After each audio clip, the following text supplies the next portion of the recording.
Now, This Week with Bob Mueller on News 2. This week, Metro Midtown is on a school shooting, fourth of multiple victims down. it's Nashville's turn to grieve. Armed with 2 AR-style assault weapons and a handgun, a transgender shooter opens fire on a Christian elementary school. My 5-year-old had to walk out of his classroom and see bullet holes. My children's friends are dead. Adults that have been in my life the last few years, they're no longer here. The shooter and 6 innocent people die in the carnage. 3 children, all aged 9, and 3 adults, the school principal, a substitute teacher, and a custodian.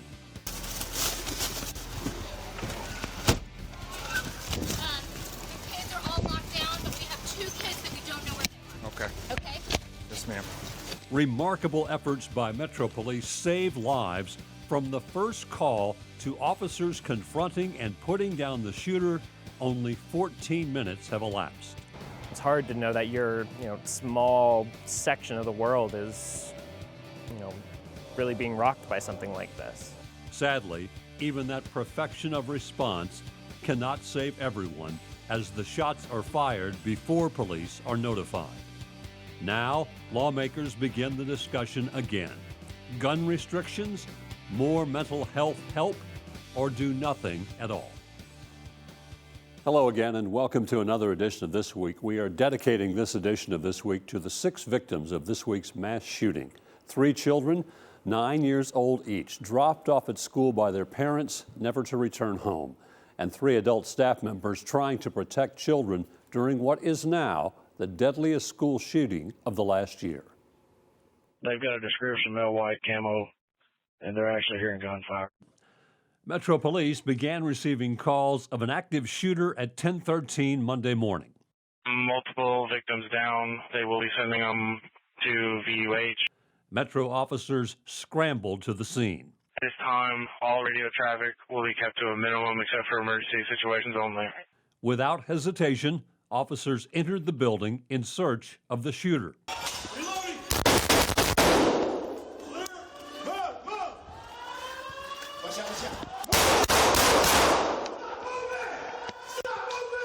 14 minutes after Metro Police received the active shooter call, the killing stopped. The shooter was down due to a textbook police response. Still, it was not fast enough to save 6 innocent victims. The heartbreaking loss of 3 Covenant School students and 3 staff members is felt across Nashville. 9-year-old students Evelyn DeCoss, Holly Scruggs, and William Kinney. 61-year-old substitute teacher Cynthia Peak, 61-year-old custodian Mike Hill, and head of school Dr. Catherine Kuntz's names will forever echo through the hearts and minds of their family and friends. The parent of a former Covenant student says Kuntz was known as an educator who invested her all into every child. It was so obvious how much she loved her job and loved what she did. And, students who graduated would, when they come back, years later, they still know those students' names, and they make such an impact on she did, on so many of the students whose lives she was a part of. On the Covenant School's website, Dr. Kuntz says their goal is to capture our children's attention and their minds for learning, a goal Sakari believes she achieved for every student she taught. The killer, 28-year-old Audrey Hale, was not on law enforcement radar. At 10:13, police say 28-year-old Audrey Hale shot their way into Covenant Presbyterian School, took 6 lives, 3 children, 3 adults, shot at police vehicles from a 2nd-story window, then was killed by officers. Police say the shooting was carefully planned. We have some writings that we're going over that pertain to this day, the actual incident. We have a map drawn out of how this was all going to take place. There's right now a theory that we may be able to talk about later, but it's not confirmed. Police have not released a motive, but confirmed Hale identified as transgender. When asked whether gender identity played a role in the shooting, the chief didn't answer yes or no.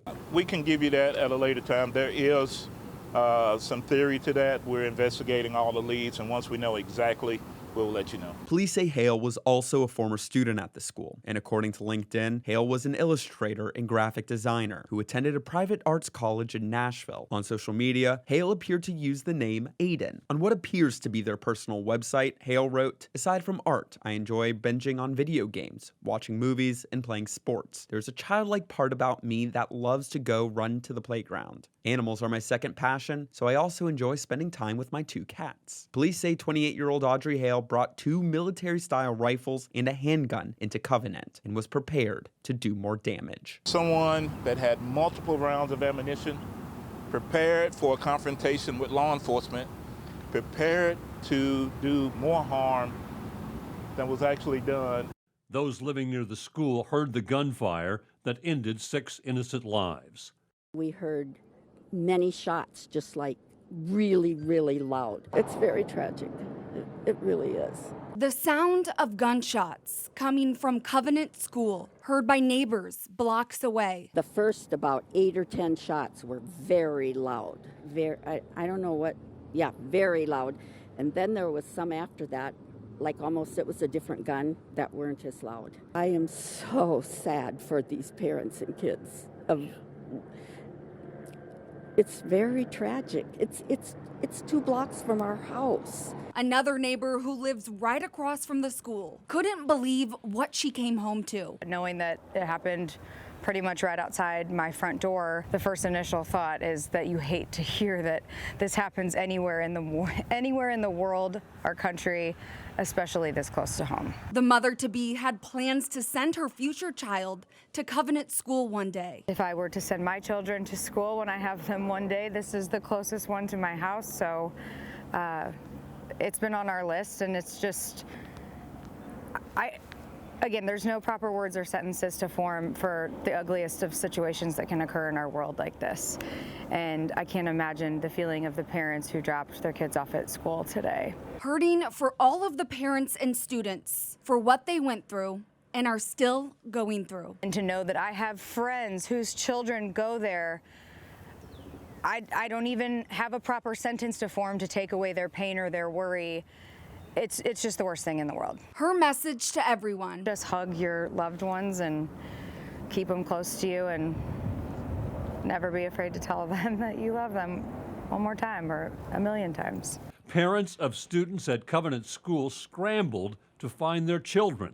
My 5-year-old had to walk out of his classroom and see bullet holes. My children's friends are dead. Adults that have been in my life the last few years, they're no longer here. And they deserve better than that. A parent's worst fears becoming reality inside the Covenant School. My son's room, he's in preschool. His room is on the first floor right when you walk in. And so our first thought, it's never good. The gunman killing 3 children and 3 staff members. Hansen, like so many parents, rushed to the school. It's hard to know that your, small section of the world is, really being rocked by something like this. Reunited with his children inside Woodmont Baptist Church. A second chance that, unfortunately, other families didn't get today. Now calling on lawmakers. He says this is the ultimate wake-up call. It's quick to see, was this mental illness? What gun was used? It doesn't matter. Kids are dead. Tennessee's a lucky state to have a state gun, but we can't have safe classrooms. This should never be forgotten. Now to our This Week cover story. Tennessee is an open carry state. You need no permit to carry a weapon. The question would be, would red flag laws to disallow some people from purchasing weapons have stopped the carnage at Covenant Presbyterian School? Here's News 2's Adam Mincer. After 6 people were murdered at the Covenant School yesterday, the question weighing on many: what could have been done to prevent this school shooting from happening? Is there any law in this state that would have allowed police to take those guns away from this person had it been reported? If it had been reported, there's not a law for that, but had it been reported that she was suicidal or that she was going to kill someone and had been made known to us, then we would have tried to get those weapons. According to a recent Vanderbilt poll, 63% of Tennessee parents support gun access restrictions by court orders, sometimes referred to as a red flag law. Veronica Pear studies gun violence. These laws allow people like parents or friends to alert officers who can then petition the judge to remove those firearms. But this is sort of the poster child for cases of why a state would want this kind of law on the books. Earlier today, Drake says keeping guns out of their daughter's hands was what the shooter's parents wanted. The parents felt that she should not own weapons. They were under the impression that when she sold the one weapon that she did not own anymore. Drake said the shooter hid several weapons at home and came to the school well armed and trained, hitting police cars from above. The suspect was in an upper level. We believe there's been some training of being able to shoot from a higher level. And her gunfire, from the video I've seen, she stood away from the glass so she wouldn't be an easy target. Yet lawmakers like Representative Tim Burchett are skeptical any laws will stop school shootings. I don't think you're going to stop the gun violence. The common thread is you've got somebody who's mentally ill and evil. In a pre-recorded video, Governor Lee called for action, not saying what exactly he wants to see done. And we will act to prevent this from happening again. There's a clear desire in all of us, whether we agree on the action steps or not, that we must work to find ways to protect against evil. President Biden today was clear. What he wants in the wake of yesterday's mass shooting is an assault weapons ban. I mean, just think about it. You can't own a machine gun. Well, the idea you can't lock this up, give me a break. Something the governor indicated after the Uvalde shooting he doesn't believe will work in Tennessee. We're not looking at gun restriction laws in my administration right now. Criminals break laws, and we can't control what they do. In Nashville, Adam Mintzer, News 2. Stay with us. This week continues in a moment.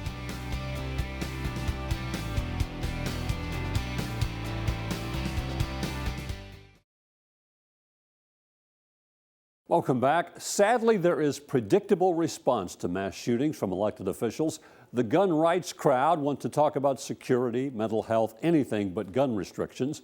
Those who favor gun restrictions, banning assault weapons, high-capacity magazines, they know the hill to passage is steep.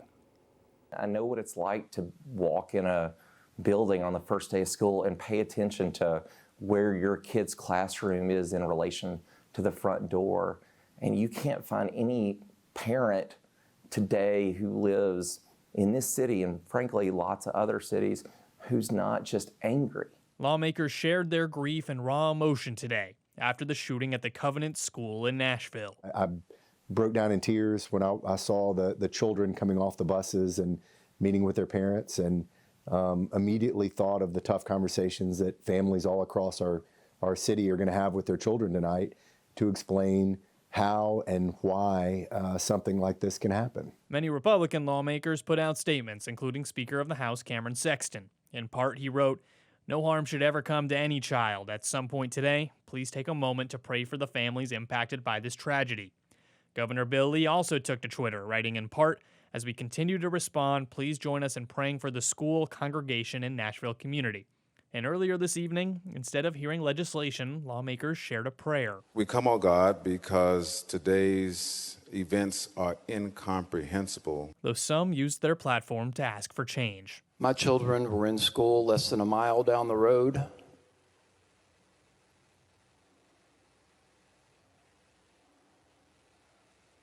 Ladies and gentlemen, this can happen anywhere. It happened here today.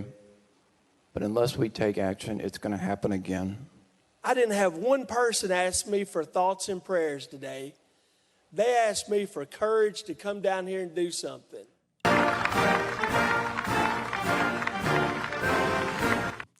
In North Carolina, President Biden took a moment from his planned remarks to talk about the shooting at Covenant School, the 6 innocent lives lost, and he renewed his call for an assault weapons ban. As a nation, we owe these families more than our prayers. We owe them action. You know, we have to do more to stop this gun violence, ripping communities apart, ripping apart the soul of this nation. To protect our children so they learn how to read and write instead of duck and cover in a classroom. You know, we need to act. These are weapons of war. I'm a Second Amendment guy. I have 2 shotguns. My sons have shotguns. You know, but our states, you know, everybody thinks somehow the Second Amendment is absolute. You're not allowed to go out and own an automatic weapon. You're not allowed to own a machine gun. You're not allowed to own a flamethrower. You're not allowed to own so many other things. Why in God's name do we allow these weapons of war in our streets and at our schools? And overwhelmingly a majority of gun owners agree we have to do something. Not just everybody, the gun owners agree. There's a moral price to pay for inaction. So I again call on Congress to pass the assault weapons ban. Pass it. It should not be a partisan issue. It's a common sense issue. Tennesseans, I want to say a few words about what our state experienced yesterday. What happened at Covenant School was a tragedy beyond comprehension. Governor Bill Lee spoke about the tragedy the day following the attack. Turns out First Lady Maria Lee was very close friends with 2 of the victims, Catherine Kuntz and Cynthia Peak, and had planned to have dinner with Peak the night of the shooting. Governor Lee, who signed the open carry bill into law and supports lowering the age to buy and carry a handgun to 18, never mentioned the word gun in his remarks. We're enduring a very difficult moment. I understand that there is pain. I understand the desperation to have answers, to place blame, to argue about a solution that could prevent this horrible tragedy. There will come a time to ask how a person could do this. There will come a time to discuss and debate policy. But this is not a time for hate or rage. That will not resolve or heal. Everyone is hurting, everyone. Remembering that as we grieve and walk together will be the way we honor those who were lost. Stay with us. This Week continues in a moment.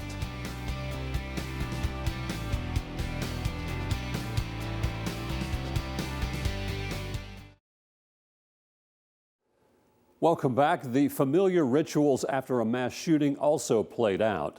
Vigils at churches throughout the area, and also a candlelight gathering at Public Square Park in front of the Metro Courthouse. Here's News 2's Maya Owens. Come to me now. Lay your hands over me. Even if it's a lie. Just 2 days ago was our city's worst day. It's devastating. And just continuing to go to work and seeing the 9-year-olds at my school and just to hug them and love them. Although members of our police department and our fire department have trained for years, we still hope this would never happen. Parents sent their children to school on Monday morning, expecting them to return home like any other day.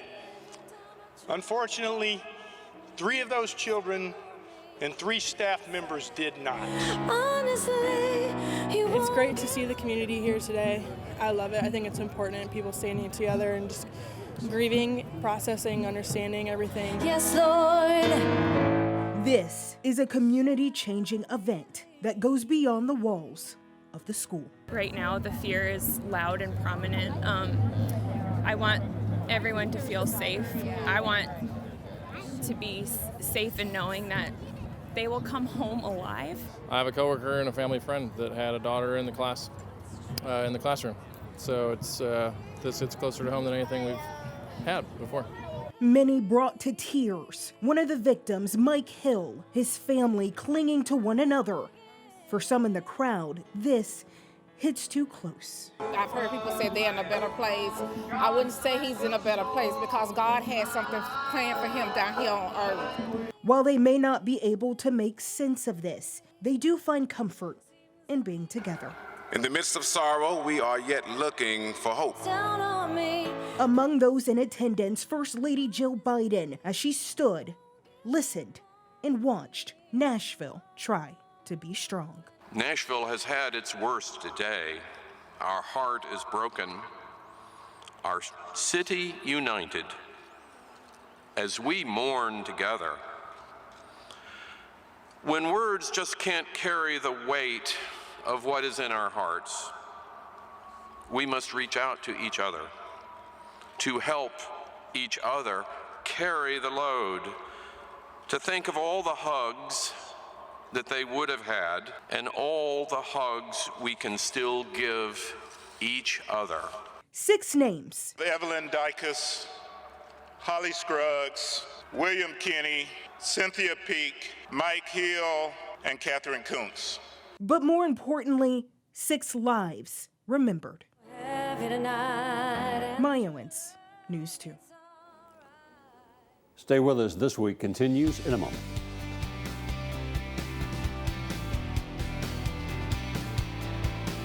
Thanks for spending part of your weekend with us. This weekend, as you gather with your families, remember the families grieving from the Covenant School. Keep them in your prayers and thoughts. Thank you for joining us. Hope to see you back here next weekend for another edition of This Week. Have a great weekend.